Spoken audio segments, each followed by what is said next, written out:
Hey everyone. So this week, been studying the idea of learning management systems or LMSs and the effects they can have on what we can do in our classroom. Now, when I started looking at the idea of LMSs, I was tasked with finding out one that I think I could recommend for my staff back at my school. And before I really knew it, I was kind of just inundated with a whole bunch of different ideas, different tools, different LMSs that are out there. And it was kind of overwhelming at first to try to figure out which one of all of them I thought would be best suited for my staff. So what I decided to do was narrow it down to two that I thought were good for beginners, ones that someone with no experience with an LMS could kind of pick up and then without too much trouble, hopefully anyway, have a way to kind of management and make it work for that person's classroom. The two I settled on are Edmodo and Google Classroom. So I spent a lot of time using Google Classroom before I have, so it was a step out of my comfort zone a little bit, and it's a good thing to do that once in a while, but it was a step out to kind of force myself to look at a different tool. So Edmodo, and a lot of sites, a lot of things I found, it talks about how Edmodo is a good starting point, how it's very familiar to a lot of users. As you can kind of see, if you're familiar with Facebook, you can kind of tell it kind of closely resembles what Facebook's interface would look like. Everything you kind of see here closely resembles what your Facebook homepage would look like. So a lot of really cool features with Edmodo. I mean, there really are. There's the ability to manage groups or create groups. So you can kind of get your students into different classes, if you will. So you can kind of send information or communications toward just one group at a time or specific groups. Something that's really nice about Edmodo that I've seen here is the ability to create, manage assignments, so quizzes, things like that online here. And the really cool thing, something that almost made it so that I might lean a little bit more towards Edmodo, was the gradebook feature, like a comprehensive thing that collects all of the grades from the class or whatever it is and creates one overall grade for it. So it links to a direct gradebook feature. That's something we don't have in Google Classroom. Yeah, there are ways you can grade assignments and things like that, but there's no way to kind of accumulate the grades, kind of put everything together and see how they all add up. Something else I found that was really cool about Edmodo is the ability to add apps. So you can kind of see on the side here, I just kind of started my trial one basically, but you can see you can kind of put different things in here. You can put like a planner or a calendar right on the side there, Office Online. So different apps are available. A lot of them are really cool apps, things that look like you can do wonderful things with. I'm a science teacher, and my kids at the end of the year, a couple weeks ago, did a frog dissection. And to prepare for that, we used iPads. There's a virtual frog dissection app right on the iPads. We played around with that in class. Well, you can actually buy that exact same app, the frog dissection app, and embed it right onto your Edmodo page. So students can utilize that app just from logging onto Edmodo. They can see it over there in the little toolbar, and they can click right on and go from there. It's a really cool feature. It adds some customization, some things that Classroom doesn't quite allow you to do. The ability to kind of follow posts from other people as well, besides just what's happening on the stream of this class, is another thing that makes Edmodo really cool. I've heard a few of my colleagues talking about Edmodo before, from a few years before I got to where I am now, before I started teaching here. Before my school was a Google Apps school, and it always intrigued me. But every time I kind of logged onto it and took a look at it, because it's not the first time I've looked at it, every time I kind of played with it a little bit, it just seemed a little cumbersome. And that was just me kind of being naive.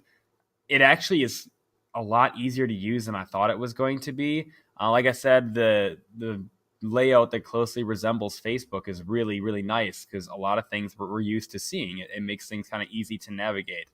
That and a lot of the features here, a lot of things are optional features. You don't have to utilize some of these things. As we all know, if you try to spin too many plates at once, you're bound to drop something. If you try to tackle all the optional features that Edmodo offers without really understanding how each one works individually, chances are you're going to feel overwhelmed, kind of drop something, and then kind of give up on it.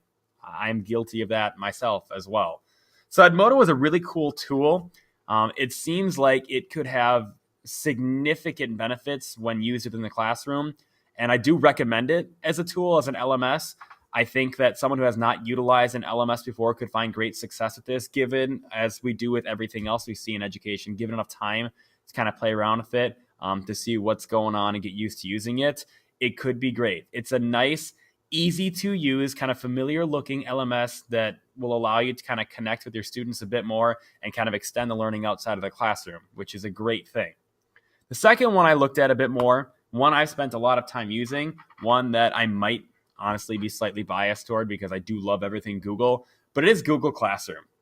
So Google Classroom is, it's maybe not as familiar looking to a lot of individuals as Edmodo might be due to its Facebook-esque kind of appearance. But what we have with Google Classroom is a very clean stream. So what you see here is there's not a lot on the screen. There's really not. Each post has its own box right here, as opposed to just kind of like a list of tons of things thrown down the side, as you might see on a very well-used Edmodo board. It's very uncluttered. It's very simple. And in my opinion, that's a good thing because it allows the focus to remain on what's truly important. And that is the content that's being posted here. It is the announcement that was put on. It's the video that's shown here. It's the assignment, whatever it is. So I like the simple, uncluttered design of Google Classroom. Now, Classroom may not have a great built-in gradebook feature, but that doesn't mean you can't do grades on Google Classroom. So one of the cool things, it does have an assignment option. You can post assignments. You can kind of see right here. This right here is an example of an assignment. When you click on it, it may not have a gradebook feature, but you can still grade everything you need to do for your students right in here. So I clicked on the one assignment, and every single kid's paper showed up here. So it's all in one spot. Really helps with the whole paperless design. You don't have to worry about things being scattered all over and tracking things down. You know exactly which kids turned it in, which ones didn't, because the papers, for lack of a better term here, are going to be right in front of you. And you kind of see off the side here, we have this add grade option. You can grade the things right on Classroom. It's not going to take that grade and throw it into a gradebook and add it all together to give you a cumulative grade for the class here. Can't quite pull that off, but all of your grades are still in one spot. And in addition to the grades, it does give you a really nice, there's a feature for feedback right down here. There it is, add private comment. So you can give private comments to students, provide them maybe some constructive feedback, some tips for how they can improve next time, maybe things they could go back and redo to get some points back, whatever it may be. The comments, the feedback is right there. It's very easy to see. It's private between you and just that one student. So that allows for a kind of a, I wouldn't say unparalleled communication with students because you can do that without using Google Classroom, but it's very streamlined. It's very easy. It's everything in one spot right here. Connecting with your students is also extremely easy. As you can see, there's a students tab right up here. You have the option to email select students or certain users by selecting as many as you need to. So communicating with your students on Classroom is very easy as well. It doesn't quite have that groups within your class, kind of what you saw in Edmodo. But what we at least have here is the option to still select certain users and communicate with the ones we may need to. Unfortunately, there's no real great way to bring parents into Google Classroom other than maybe making them students as well or having a separate classroom for communication with parents. But it does a great job of helping you to communicate with your students, which is a wonderful starting point, of course. The beautiful thing of Google Classroom, which is what is a tipping point for me, it's what makes me recommend this #1 tool to all of my colleagues within my district over anything else, is Google Classroom's integration of other Google apps. It is in itself a Google app. So any other Google app pretty much is perfectly embedded right within this. Drive is already automatically organized. There's folders set up for each class, for each assignment, things like that. You have the ability to take videos right from YouTube to post them right on here.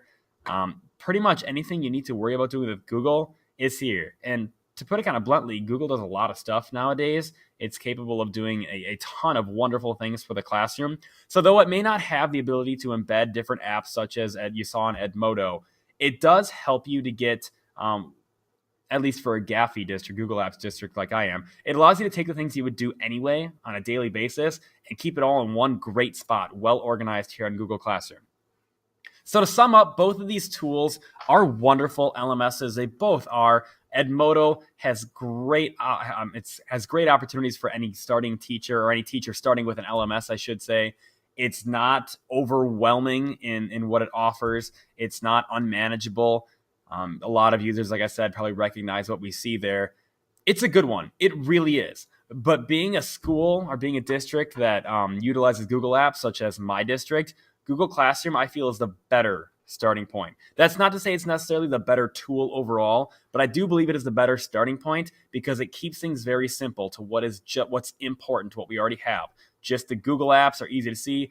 Things are very uncluttered, so it's very easy to manage for someone who's never had the opportunity or never taken the opportunity to really work with an LMS before.